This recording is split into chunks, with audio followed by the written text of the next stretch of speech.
We now continue with Ambassador Alan Keyes seeking the Republican nomination for president. Ambassador Keyes, when you ran against Barack Obama for senator in Illinois, you famously said that Jesus Christ would not vote for Obama because of his stance on abortion. Other than you, is there any candidate Jesus Christ would vote for among the Republican hopefuls? Well, first I have to address that, though, because that's not exactly what I said, Alan. I actually wasn't talking about abortion.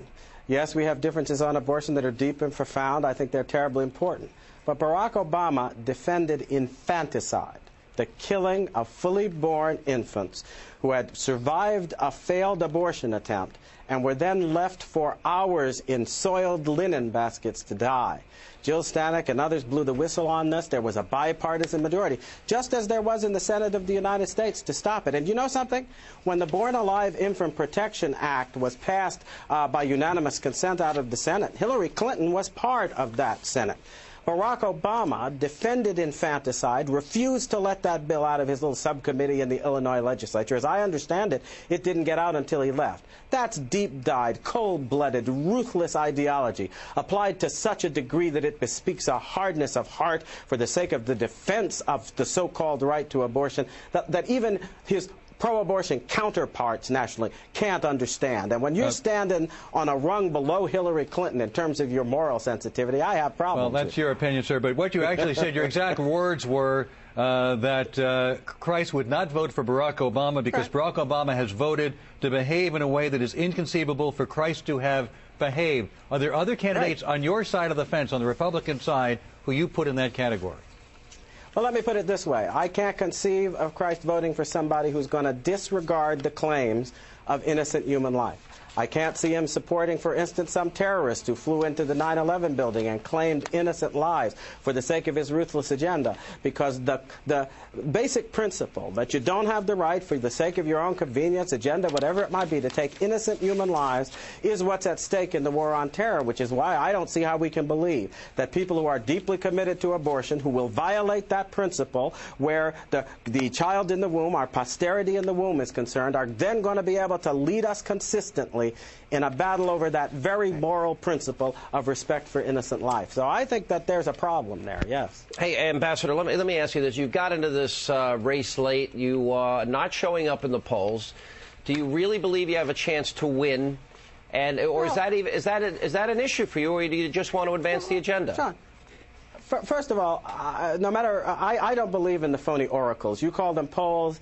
In the pagan societies, they were called oracles who pretend to tell you the truth about the future and who knows, you know, and it can be manipulated 3 ways from Sunday. Somebody told me today, though, I don't pay much attention to them, that in the last USA Today Gallup poll, I'm actually tied with Ron Paul.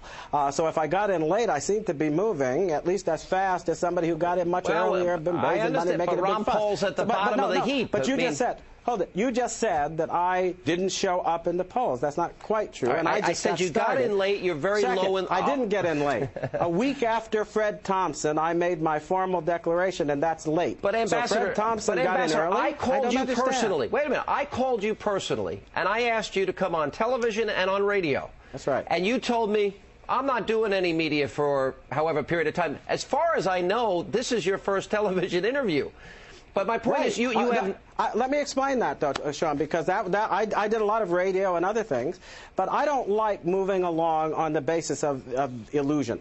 We're building a true, bottom-up, grassroots effort, and I wasn't going to come out and represent that effort until we had laid solid groundwork all around the country for people to get involved in this effort at the grassroots level. And that's why I didn't want to start coming on TV and talking about it until we'd done our homework. My question to you, though, is different. Do you really believe that you can win this nomination? Absolutely. I think I represent the heart of the overwhelming majority of Republicans. When they find out who I am, what I stand for, which they can do completely by going to AlanKeyes.com. We have speeches, everything, running back all the way to 1989. I can do what Mitt Romney can't. I can put my speeches from 10 years ago next to my speeches today and not have to cringe with shame. But people, you know something, Ambassador, in fairness to Governor Romney, and I spent a lot of time around him, I believe his change in position is sincere. Sometimes I think... You go ahead, Sean. Sometimes the circumstances, I am pro-life, suggest... Ambassador, hang on. I have been pro-life my entire public career. But you know what? He explained it to me in detail, and I believe him. And he also, when he became governor, took very different positions from the position that he had taken when he was running as a candidate. Now, here's my position. You have been very critical of all of your opponents, and you are defining yourself as the sole conservative in this race. My question to you, if you don't win the race, will you support the nominee for the Republicans? Well, first of all, the premise of the question is one that I think is premature.